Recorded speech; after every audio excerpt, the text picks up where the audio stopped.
নিয়োগ বিজ্ঞপ্তি কিংবা কোনো পরীক্ষা ছাড়াই ১৫০ জনকে রাতারাতি বিভিন্ন জোনে চাকরি দিয়েছে ঢাকা ওয়াসা। দেশ টিভির হাতে আসা তালিকা বলছে যার পুরোটাই হয়েছে বিভিন্ন জনের রেফারেন্সে। বেশিরভাগ সুপারিশ আছে পিএস আর এপিএস মোয়াজ্জেমের নামে।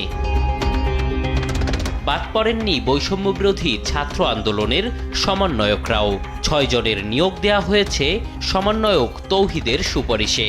সমন্বয়ক নুসরাত তাবাসসুম ও নাজবুলের নামও আছে রেফারেন্সদাতার তালিকায়।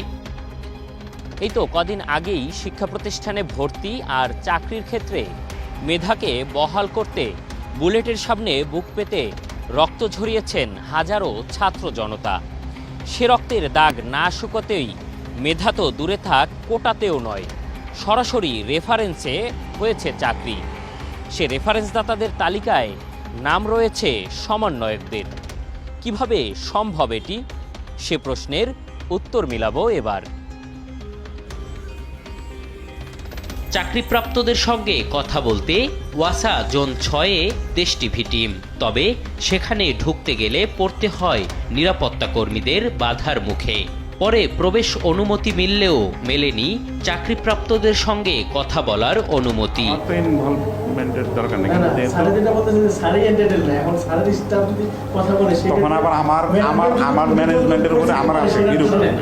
এবার তালিকা ধরে মোবাইল ফোনে কথা বলি আমরা। রেফারেন্সদাতা সমন্বয়কদের নাম বলতেই কল কেটে দেন বেশিরভাগ নিয়োগপ্রাপ্ত। যে সমন্বয়ক তৌহিদ, উনি কি হয় আপনার? আপনি কি তার রেফারেন্সে ছিলেন? হ্যালো হ্যালো হ্যালো সুপারিশদাতার তালিকায় নাম দেখে অবাক সমন্বয়ক তৌহিদ। তার দাবি, এমন কোনো সুপারিশ করা হয়নি সমন্বয়কদের পক্ষ থেকে। এখন যদি আমাদের নাম এখানে আসে তাহলে এটা ওয়াসা কর্তৃপক্ষ জানবে যে কেন আমাদের নাম আসলো। আমরা ওয়াসা তো এরকম ভাবে কারোর জন্য সুপারিশ করিনি। এটা তো কোঠাই হইলো, বৈষম্যই হইলো। তাহলে কি সমন্বয়ক আর পিএস এপিএস এর রেফারেন্সের আড়ালে ফায়দা লুটছে খোদ ওয়াসা? জানতে ওয়াসা সচিবের মুখোমুখি দেশ টিভি টিম। তার দাবি, সবকিছু করেছেন ওয়াসার এমডি, শুধু স্বাক্ষর করেছেন তিনি। বিজ্ঞপ্তি দিয়েছিলেন, আমরা কোনো বিজ্ঞপ্তি খুঁজে পাচ্ছি না। এইটা টোটালটা হচ্ছে মানে একেবারে এ টু জেড প্রক্রিয়াটা হচ্ছে এমডি স্যারের। আপনি এমডি স্যার আছেন, একটু স্যারের সাথে কথা বলুন, তাহলে আপনি ক্লিয়ার হয়ে যাবেন। এই প্রক্রিয়াটাই তো আপনার সাথে হয়েছিল। এটা তো আমি তো সিগনেটারি অথরিটি। বিষয়টি সম্পর্কে জানতে এবার ওয়াসার এমডির দপ্তরে দেশ টিভি টিম। তবে পূর্ব অনুমতির দোহাই দিয়ে কথা বলেননি তিনি।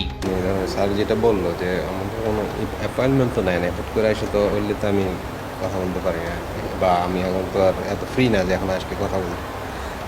অস্থায়ী বা মাস্টার রোলে কর্মচারী নিয়োগ না করার জন্য অর্থ মন্ত্রণালয় ২০১৮ সালে নির্দেশনা জারি করে। তবে তা অমান্য করে চাকরি দিয়ে যাচ্ছে ওয়াসা সহ অনেক প্রতিষ্ঠান।